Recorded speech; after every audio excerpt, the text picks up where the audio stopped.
Hello and welcome. You are listening to the Happya Life Podcast. I'm your host, Clare Deacon. After deciding survival wasn't enough, I set out on a path to live my best life. I wanted to thrive.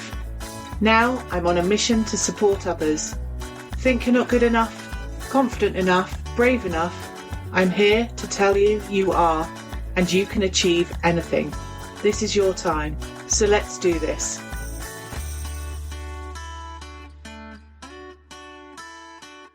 Hello and welcome to the Happya Life Podcast.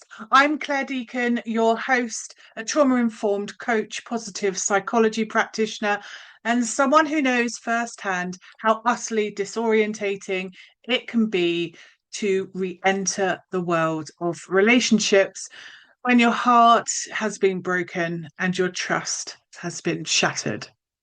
Today, we're talking about something tender, complex, and very, very real. Love after trauma. Not just romantic love, but the whole messy, beautiful, sometimes terrifying business of letting people back into your world when your nervous system is still holding on to the memory of what went wrong last time. Maybe you've been widowed. Maybe you've separated after years of trying to hold something together. Maybe someone you trusted betrayed you, blindsided you, or slowly disappeared whilst you carried the emotional weight for both of you. Whatever shape it took. If your trust has been broken, if your sense of relational safety was lost, this episode is for you. Because here's the truth. Nobody tells you about healing from relationship trauma. It's not just about moving on.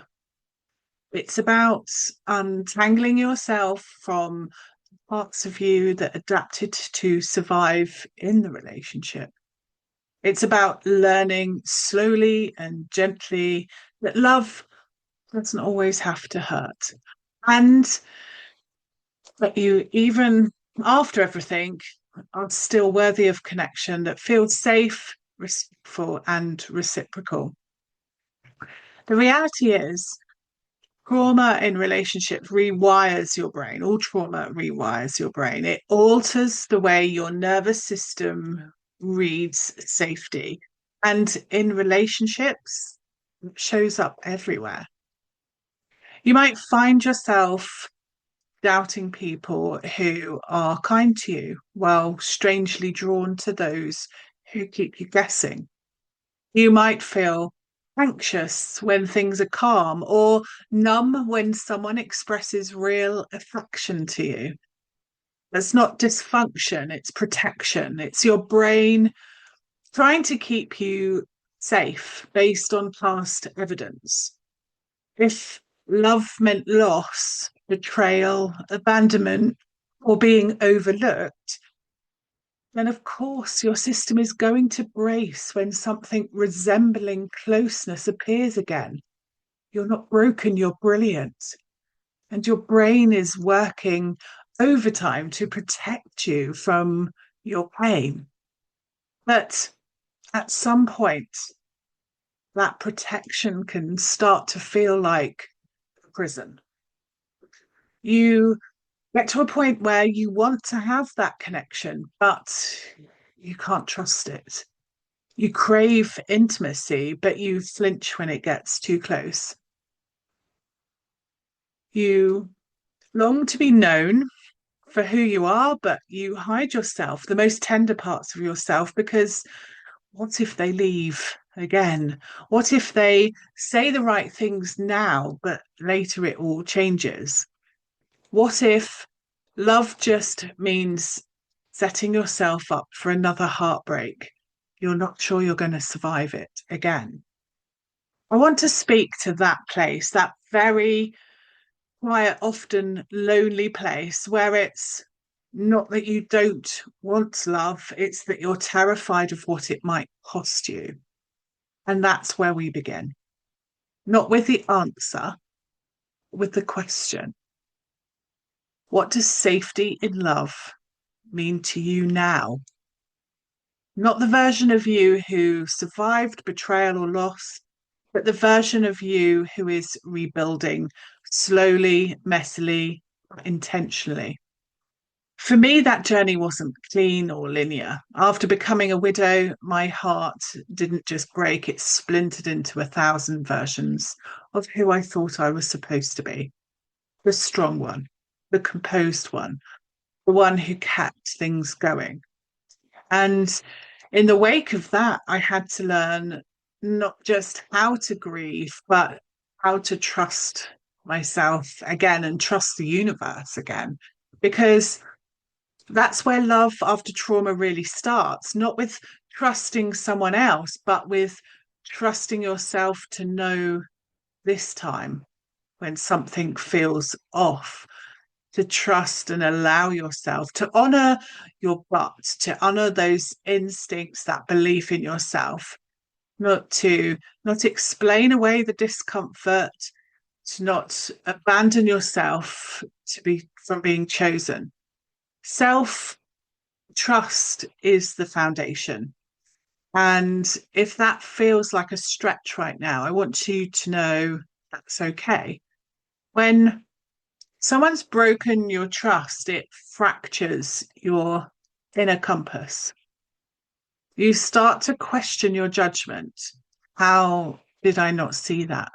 Why did I stay? How can I ever trust myself not to fall into that pattern again? The shame can sneak in.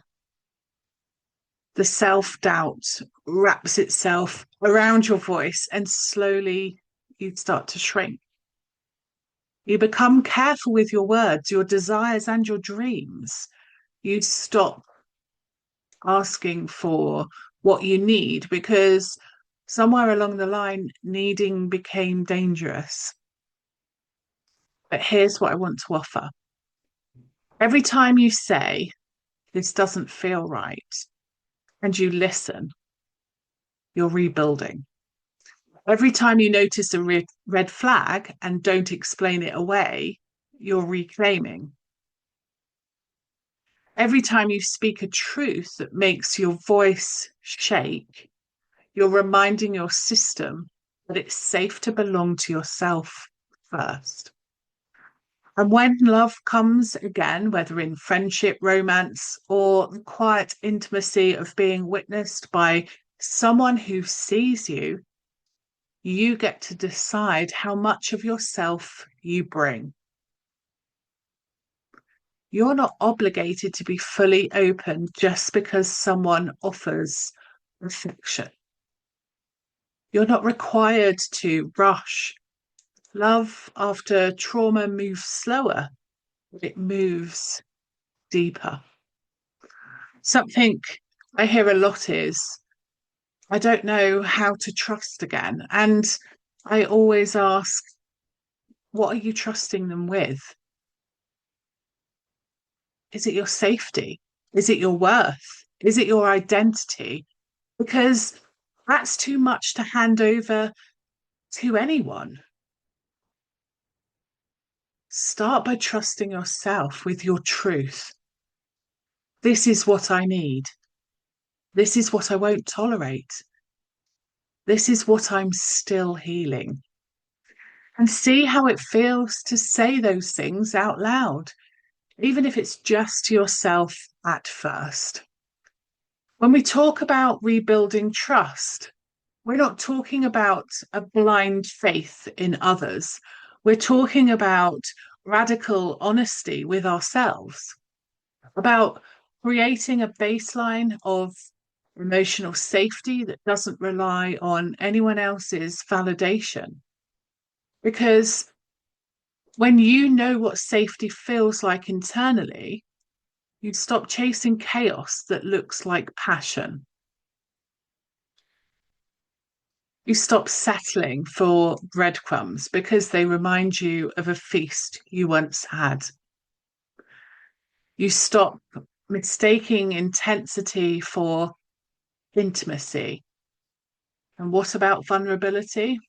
That word gets thrown around a lot. But vulnerability after trauma is not about being open with everyone. It's about being real with the right people. It's about letting someone hold space for you, not fix you, not save you, just see you. And that kind of connection can feel really foreign at first. It might even feel boring if you're used to drama. But over time, that steadiness, that's what heals. That's what allows you to rest, to breathe, and to be. And that's the kind of love you deserve.